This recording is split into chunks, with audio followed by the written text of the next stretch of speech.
Halo, assalamualaikum warahmatullahi wabarakatuh. Iki aku lokasi di Soko, di Desa Soko, Kecamatan Soko. Lah ini tempatnya di pinggir jalan arah ke Trenggalek Bolo. Oke Bolo, iki aku kebetulan ki lewat neng jalan iki. Lah posisiku saiki neng Bukit Marinda. Yo iso diarani Masjid Baitus Salam utawi Masjid Putih Soko Bolo. Sak ngertiku masjid iki wis pernah diresmekne tanggal 24 Agustus 2022 Bolo. Lagi virale wis suwe, tapi iki aku lagi mampir kepisan iki ning Masjid Putih Soko iki Bolo.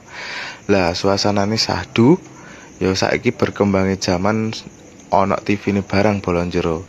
Masjid iki ya ana rest areane sing ombo, ana replikane Mekah Bolo. Dadi ning kene iso leren istirahat sak wisatane komplit pokoke. Janjane aku nggumun wong kutha rek roh masjid apik kaya ngene iki. Ning kutha durung enek soalnya apa aku sing kurang trutus. Ya wis mungkin cukup sekian Bolo ki aku matur suwun gawe bolo-bolo sing wis support aku teko kene. Bila ada salah kata mohon dimaafkan, bila ada yang kurang mohon dibenarkan. Suka berlibat kalau ngomong.